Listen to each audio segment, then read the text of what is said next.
The pack leader's new pet. Dr. Kess monitored the containment bay through the cracked window, her analytical protocols struggling to process the scene below. 2 decks down, Marine Sergeant Riley performed what appeared to be routine veterinary care on a Vorthak, the same classification of apex predator that had required 3 council battle groups to neutralize during the Outer Rim campaigns. The audio feed transmitted Riley's casual commentary. "Easy there, big guy, just checking your wing membrane." Kess's xenobiological training identified multiple behavioral impossibilities occurring simultaneously. The human demonstrated no stress markers despite proximity to a creature capable of bisecting starship hulls. The Vorthak exhibited submissive postures typically reserved for intraspecies pack dynamics. Most remarkably, both beings appeared to consider this interaction routine. She'd spent 8 years studying Vorthak behavior patterns from carefully maintained distances of at least 50 kilometers. The creatures were apex predators that hunted starships for sport, possessed natural armor plating that deflected military-grade plasma bolts, and demonstrated tactical intelligence that surpassed most sentient species. This particular specimen, designation VK7791, according to the tracking beacon embedded in its shoulder carapace, had been terrorizing merchant vessels along the Outer Rim trade routes for the past 6 months. The bounty on its elimination exceeded the gross domestic product of most mining colonies. And Marine Sergeant Alina Riley was feeding it protein bars from her field rations. "Dr. Kess," came the voice of Station Commander Braxton through her comm implant. "Please report to Conference Room Delta 7 immediately. We have a situation." She reluctantly tore her gaze away from the impossible scene below. The Vorthak had positioned itself on its back, a posture that exposed its vulnerable underside to potential threats, while the human examined the puncture wounds along its left wing membrane with casual efficiency. 20 minutes later, Kess found herself seated across from a collection of the station's senior staff, all of whom appeared to be experiencing various stages of psychological distress. Commander Braxton's normally pristine uniform showed obvious signs of stress sweating, and his hands trembled slightly as he activated the holographic display. 47 hours ago, he began, Sergeant Riley discovered VK7791 in Docking Bay 12 during a routine security sweep. The creature had sustained significant injuries during what we believe was a territorial dispute with another Vorthak. According to standard protocols, she should have immediately reported the contact and withdrawn to a safe distance pending arrival of the xenobiology containment team. The hologram shifted to display security footage. Kess watched in fascination as Riley approached the wounded predator, which was easily 3 times her mass, and possessed claws capable of shearing through titanium steel bulkheads. Instead, Braxton continued, his voice strained. She administered first aid. The footage showed Riley kneeling beside the Vorthak, applying emergency medical patches to its wounds, while speaking in those same gentle tones she might use with an injured domestic animal. The creature's massive head tracked her movements, but made no aggressive gestures. "That's not possible," interjected Dr. Voracs, the station's chief medical officer.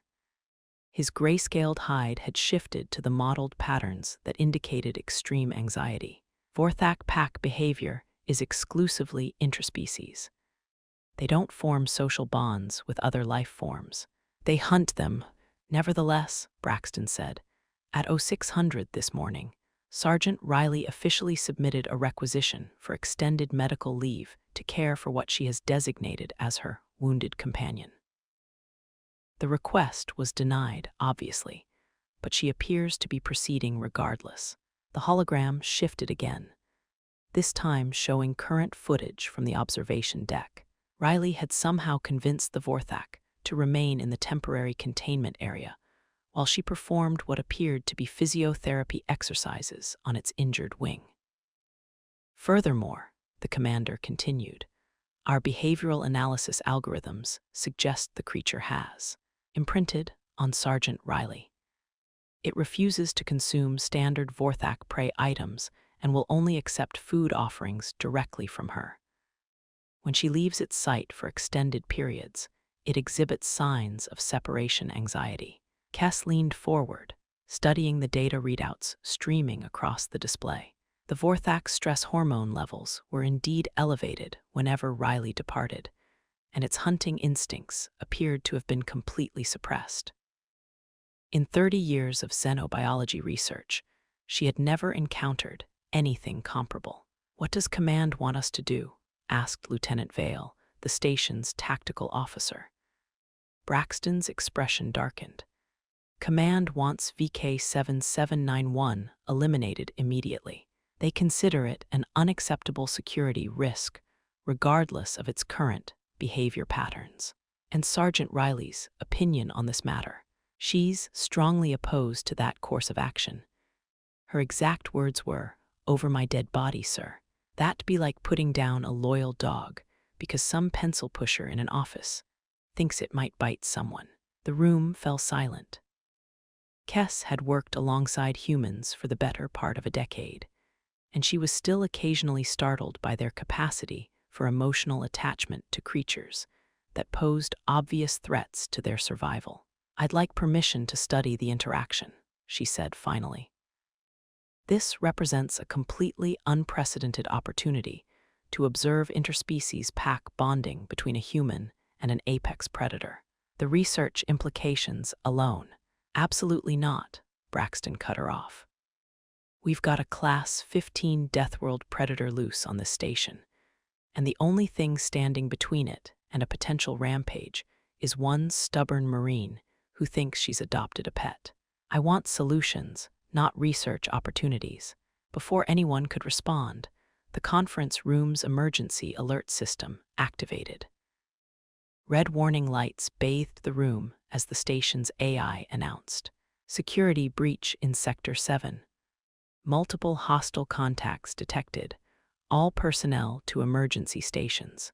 Through the reinforced windows, Kess could see the distinctive energy signatures of a Vorthak hunting pack approaching the station's outer perimeter. 7 creatures moving in perfect tactical formation, their natural bioluminescence casting eerie patterns across the void. "They're hunting VK7791, Voracs said quietly.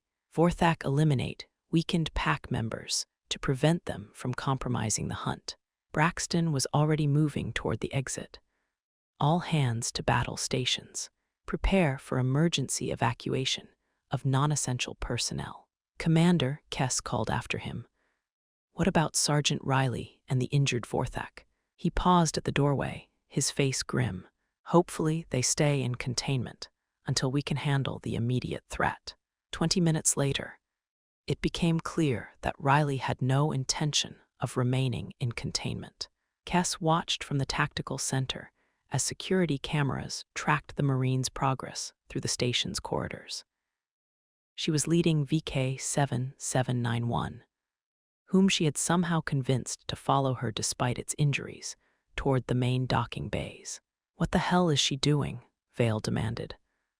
"I believe," Kess said slowly, "she's taking her companion to meet its pack." The first Vorthak breached the station's outer hull 12 minutes later, its razor-sharp appendages carving through titanium steel plating as if it were decorative fabric. Station security opened fire immediately, their plasma rifles creating brilliant light shows that had absolutely no effect on the creature's natural armor. By the time the second and third Vorthak had entered the station, panic was spreading through the corridors. Evacuation protocols were in full effect, but the creatures moved faster than most fleeing personnel. Then Riley appeared in docking bay 12, still accompanied by her injured companion. The security footage was chaotic, multiple camera angles switching rapidly as the tactical team tried to track the developing situation. But Kess could see enough to understand what was happening. The wounded Vorthak spike, as Riley insisted on calling it, positioned itself between the human and the approaching hunting pack. Despite its injuries, it reared up to its full height and issued what could only be described as a territorial challenge. The response from the pack was immediate and violent. 3 of the creatures launched themselves at the injured Vorthak, their movements so fast that the cameras could barely track them. What happened next defied every behavioral model in Kess's extensive database. Instead of retreating to a safe distance, as any rational being would, Riley stepped forward and placed herself directly between Spike and its attackers. She wasn't armed with anything more substantial than her standard-issue sidearm, which would be about as effective against Vorthak armor as harsh language. But the attacking creatures stopped. "Analysis," Braxton demanded. Kess studied the sensor readings, her mind racing. "I'm detecting massive pheromone releases from VK7791. It's claiming the human as part of its pack structure." "That's impossible." "Apparently not." She watched as the hunting pack circled Riley and Spike, their movements cautious but no longer overtly aggressive. Vorthak's social hierarchies are extremely complex. If one pack member successfully claims protection over another being, the rest of the pack is obligated to respect that claim. So Riley is safe, for the moment, but this creates an entirely new problem. Riley had begun moving through the docking bay, still flanked by her wounded companion. The hunting pack followed at a respectful distance, their attention focused on the human with what Kess could only describe as curiosity. "She's treating them like a pack of dogs," Voracs observed, his voice filled with amazement. Indeed, Riley appeared to be using the same calm, confident body language she'd employed with Spike. She kept her movements slow and deliberate, avoided direct eye contact that might be interpreted as a challenge, and occasionally reached out to touch the creatures when they moved close enough. "Unbelievable," Vale muttered. "She's actually petting them." The security feed showed Riley scratching behind the sensory spines of the largest Vorthak, a massive creature that could have torn her in half without noticeable effort. Instead, it leaned into her touch the same way Spike had during their initial encounter. "Commander," came the voice of the station's communications officer, "we're receiving a transmission from the Galactic Council flagship. Admiral Kor wants to know why we haven't eliminated the Vorthak threat." Braxton stared at the security monitors for a long moment. "Tell the Admiral that the situation is evolving." Over the next 6 hours, Kess found herself documenting the most extraordinary xenological phenomenon she had ever witnessed. Riley had somehow convinced the entire Vorthak pack to remain in the docking bay. While she tended to Spike's injuries with the help of medical supplies she'd requisitioned from the station's emergency stores. The creatures had arranged themselves in a defensive perimeter around their wounded pack member. But they showed no aggression towards station personnel as long as they maintained a respectful distance. Several of them had even begun displaying what Kess recognized as play behaviors, chasing each other around the cavernous space in ways that would have been terrifying if not for the obvious joy in their movements. "Dr. Kess," Riley called from across the bay, "could you bring me another one of those regenerative patches? Spike's wing membrane is healing faster than I expected." The xenobiologist approached cautiously, acutely aware that she was walking through a group of creatures that had been classified as humanity's most dangerous threats. One of the Vorthak, a smaller individual with distinctive scarring along its cranial ridge, watched her progress with obvious interest. "Don't worry about Scrapper there," Riley said without looking up from her work. "He's just curious. They've never seen a Kethter before." "How do you know its name?" "I don't. I just started calling him that because of the scars." Riley applied the medical patch to Spike's wing with practiced efficiency. "They don't really communicate the way we do, but they understand pack dynamics. Body language, respect, that sort of thing. Kes studied the nearest Vorthak, noting the way it tracked her movements without displaying any hunting behaviors. This is unprecedented. They're apex predators. They don't form social bonds with other species. Maybe they just never had the chance before. Riley stood and wiped her hands on her uniform, which was now thoroughly stained with various biological fluids. I mean, most people run when they see one of these guys. Can't really bond with something if you're too busy screaming and shooting at it. But you didn't run. Why would I? Spike was hurt. You don't leave a wounded animal to suffer just because it's dangerous. She reached out and scratched behind the creature's sensory spines, eliciting what sounded almost like a purr. Besides, look at him. He's got these big amber eyes and these cute little facial spines. How could anyone think he's scary? Kes looked at Spike, taking in his meter-long claws, armor plating that could deflect military ordnance, and a mouth full of teeth designed for shearing through starship hulls. The creature was currently making soft chittering sounds as Riley scratched his favorite spot. But Kes found it difficult to describe him as cute. "Sergeant Riley," came Braxton's voice through the comm system. "We need to discuss the long-term implications of this situation." "What's to discuss, sir? They're not hurting anyone. Hell, they're actually kind of helpful. Scrapper found a coolant leak in Section C that our sensors missed. That's not the issue. The Galactic Council considers Vorthak to be an existential threat to spacefaring civilizations. They've authorized the use of antimatter warheads, if necessary." Riley's expression hardened. "These are intelligent beings, Commander. They're not monsters, they're just misunderstood. They hunt starships for sport, Sergeant. So do humans sometimes. Doesn't mean we're all evil." She gestured toward the pack, which had arranged itself in a loose circle around the conversation. "Look at them, really look. They're not hunting right now. They're protecting their pack member and trying to understand a new situation." Kes found herself studying the creatures with fresh eyes. Their body language was indeed non-aggressive, and several of them appeared to be engaged in what could only be described as grooming behaviors with each other.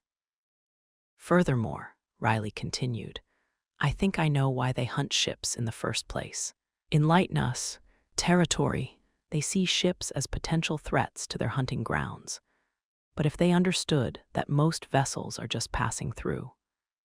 She turned to face Spike, making a series of hand gestures that seemed to capture the creature's attention. "We're not staying, boy, just visiting." Spike tilted his massive head, then made a series of complex vocalizations toward the rest of the pack.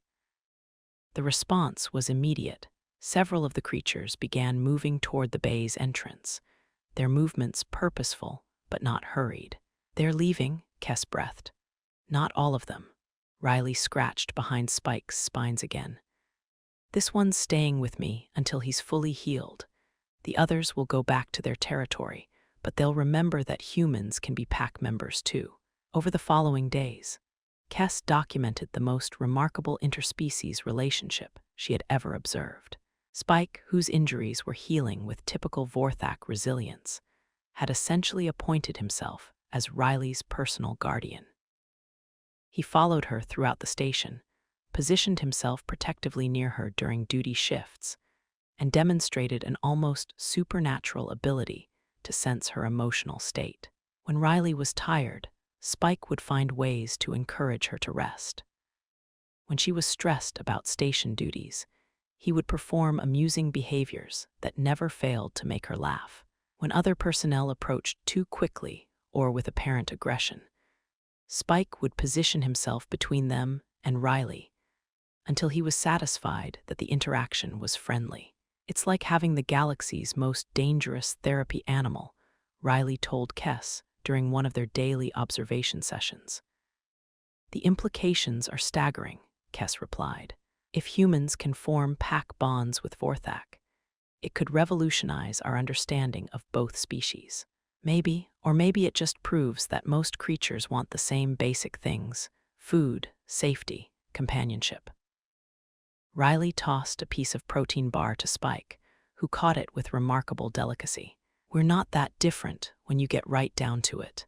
The real test came when Admiral Kor arrived aboard the Council flagship, demanding to inspect the security situation personally.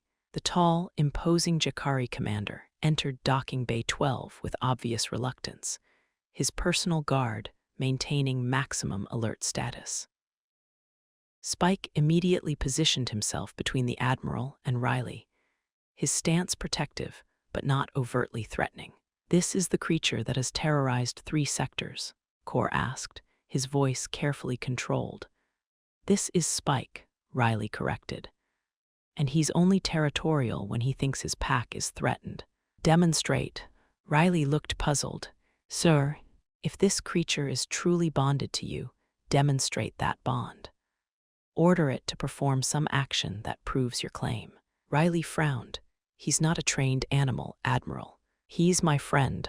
Nevertheless, after a moment's consideration, Riley walked to the far end of the docking bay. Spike followed, as expected, but she gestured for him to stay while she continued to the observation window. The creature remained where she'd indicated, though his head tracked her movement with obvious concern. "Now what?" the Admiral asked. "Now we wait," Riley said simply. For several minutes, nothing happened. Spike remained motionless, though his anxiety was becoming increasingly obvious. Finally, Riley called out, "Okay, boy, come here." The response was immediate. Spike crossed the distance between them in seconds, but instead of the predatory rush that Kor had obviously expected, the creature moved with careful control, settling beside Riley and leaning against her with obvious relief. "Remarkable," the Admiral admitted. "But this proves nothing about the species as a whole." "Actually," Kess interjected, "it proves everything. Vorthak pack loyalty is absolute. If VK7791 has accepted humans as potential pack members, that information will be shared throughout the species via their complex pheromone communication system." Meaning, Riley said with a grin, "that attacking human ships just became a lot more complicated for them. They'll need to determine whether we're threats or potential pack members. And how do they make that determination? Same way any social species does. They'll test us, see how we respond to their presence, whether we show aggression or curiosity, whether we're willing to engage with them as equals rather than just shooting first and asking questions later." Admiral Kor studied Spike for a long moment, taking in the creature's relaxed posture and obvious contentment. "This could change everything." "Yes, sir, it could." 3 weeks later, Kess found herself aboard a diplomatic vessel, approaching the Outer Rim territories, where Vorthak sightings were most common. The mission was highly classified, but its purpose was simple. Establish formal contact with the species and determine whether Riley's pack bonding success could be replicated on a larger scale. Riley and Spike accompanied the expedition, of course. The wounded Vorthak had made a complete recovery, but showed no inclination to leave his human pack member. If anything, their bond had strengthened during the extended period of cohabitation. "Contact," announced the ship's sensor operator. Multiple Vorthak signatures approaching from the asteroid field. "How many?" asked the diplomatic team leader, Ambassador Dex. 14, 17. "Sir, I'm reading at least 20 distinct contacts, possibly more." Kess felt her heart skip a beat. A pack that large could destroy their vessel in minutes if they chose to attack. "Riley," Dex asked. The Marine was studying the tactical display with obvious interest. "They're curious. Look at the formation. They're surrounding us, but maintaining a respectful distance. They want to see what we're about." And Spike, the Vorthak, was pressed against the ship's main viewport, making complex vocalizations that their translation software couldn't interpret. But his body language suggested excitement rather than distress. "He's talking to them," Riley said, "probably telling them we're friendly." How can you be certain? Because if he thought we were in danger, he'd be positioning himself for a fight.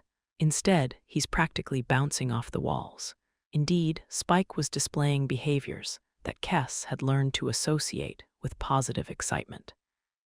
His bioluminescent patterns were cycling through colors that indicated contentment and anticipation. "They're responding," the sensor operator reported. "3 contacts breaking formation and approaching." "Let them come," Riley said calmly. "Just don't make any sudden movements or aggressive gestures. Pretend you're meeting someone's family for the first time." The analogy was more accurate than Kess had expected. When the 3 Vorthak reached the ship, they didn't attempt to breach the hull or display any hunting behaviors. Instead, they positioned themselves around the vessel and began making the same complex vocalizations that Spike was producing. "They're singing," Dex observed. "Pack bonding ritual," Kess said, studying her instruments. "They're introducing themselves." The conversation, if it could be called that, continued for nearly an hour. Eventually, the 3 visiting Vorthak withdrew to rejoin their pack, leaving the diplomatic vessel unharmed but fundamentally changed by the encounter. "Well," Dex said finally, "that's going to make for an interesting report." Riley scratched behind Spike's spines, earning herself the familiar purring sound that she'd grown to love. "Just wait until they start following trade ships around like cosmic puppies. The shipping companies are going to have some interesting insurance conversations." 6 months later, Kess published her research findings in the Journal of Interspecies Relations. The paper, titled "Pack Bonding Behaviors in Cross-Species Social Structures," a case study in human Vorthak interaction, became the most downloaded scientific publication in Galactic Council history. The practical implications were even more remarkable. Vorthak attacks on civilian shipping had dropped by 87%, replaced by what could only be described as escort behaviors. The creatures had begun following merchant vessels through dangerous territory, apparently viewing them as members of an extended pack that required protection. Riley, meanwhile, had been promoted to lieutenant and assigned to the newly created Interspecies Relations Division.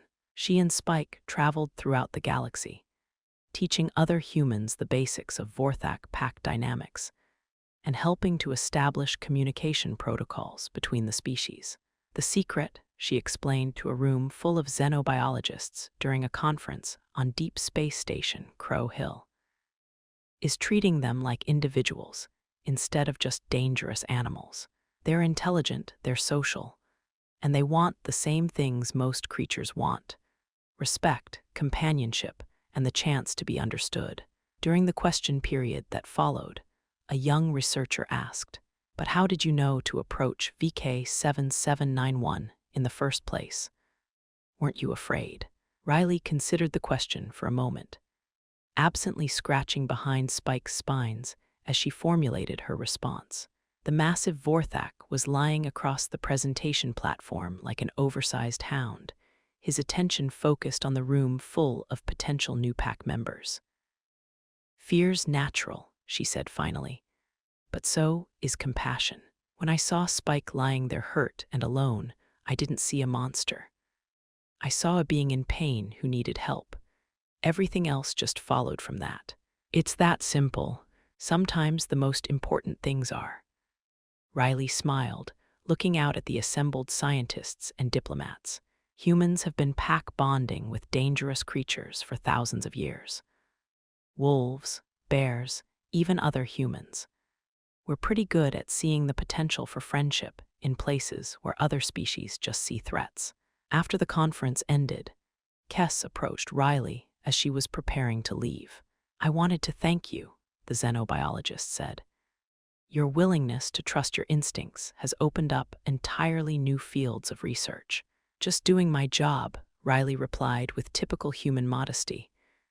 "No," Kess said firmly. "You were doing something much more important. You were being human." As the diplomatic vessel departed Deep Space Station Crow Hill, Kess watched through the observation deck as Riley and Spike settled into their quarters. The Vorthak was curled around his human pack leader, both of them content in the knowledge that they had helped forge a new understanding between their species. Outside the ship, the stars wheeled in their ancient patterns, but the galaxy itself had changed.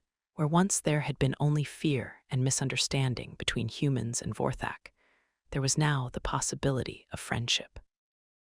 And it had all started with one stubborn Marine who refused to leave a wounded animal to suffer alone.